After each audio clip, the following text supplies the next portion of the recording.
Maingay at masigla ang palengke, puno ng sari-saring tanawin at amoy. Ang mga tao ay nagmamadali, bawat isa ay may kanya-kanyang layunin, at ang mga tindero ay abala sa pag-aalok ng kanilang mga paninda. Ibinibenta ng mga tindero ang kanilang mga paninda, ang kanilang mga boses ay parang koro sa gitna ng tawaran ng mga mamimili.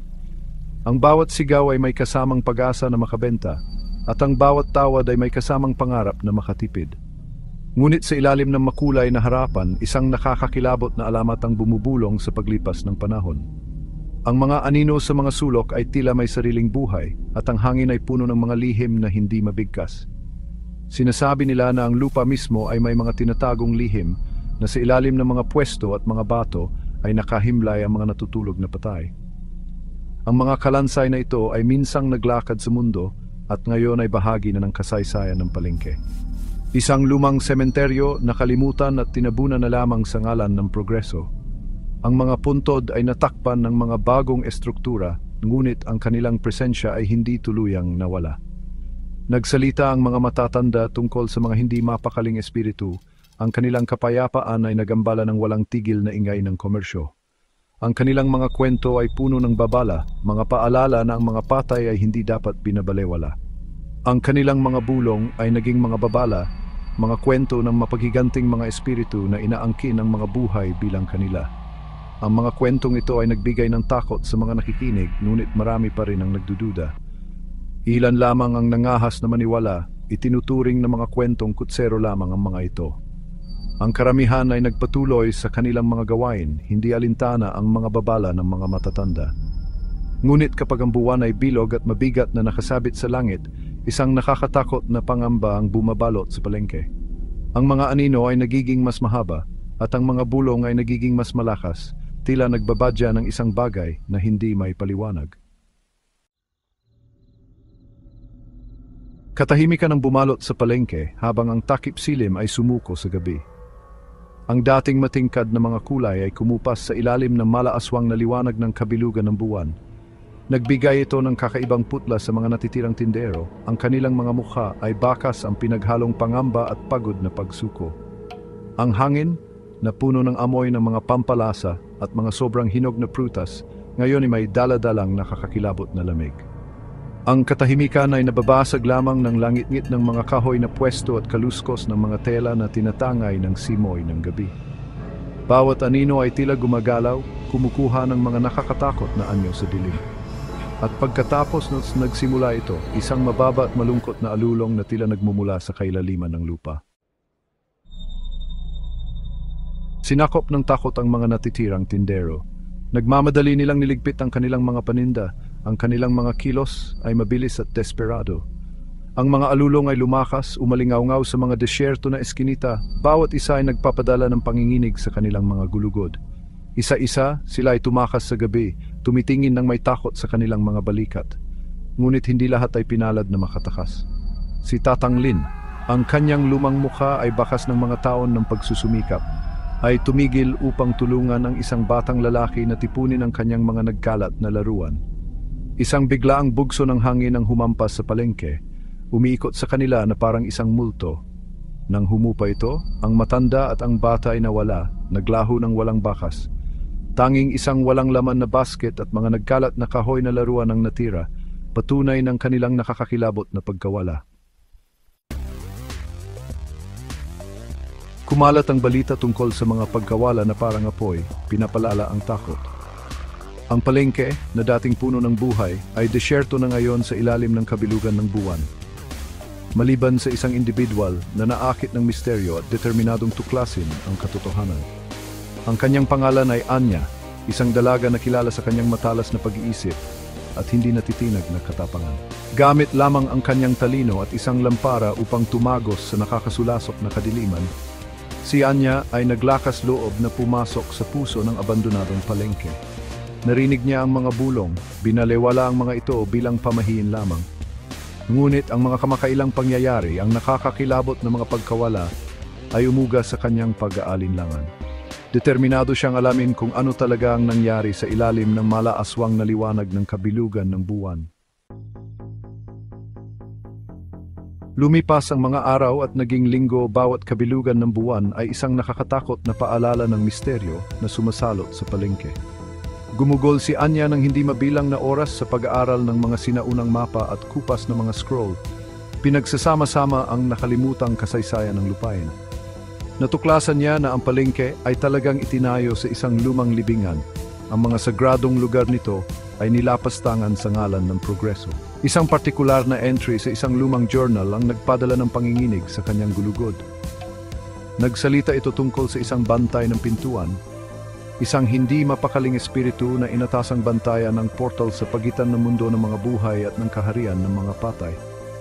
Ang bantay ng pintuan na nagalit sa pagkagambala sa kanyang walang hanggang pagtulog ay naghangad ng paghihiganti, hinihila ang mga walang kamalay-malay na kaluluwa sa kailaliman.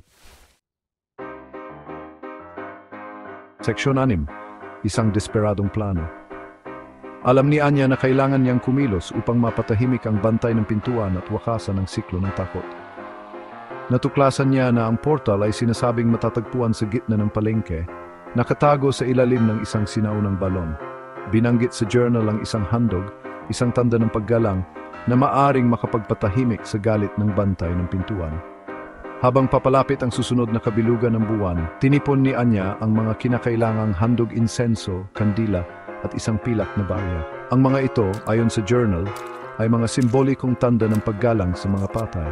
Habang nawawala ang huling sinag ng araw, naliligo ang palengke sa isang nakakatakot na takip-silim. Bumaba si Anya sa balon. Ang kanyang puso ay kumakabog sa pinaghalong takot at determinasyon. Seksyon 7. Pagharap sa umaalulong na katatakutan.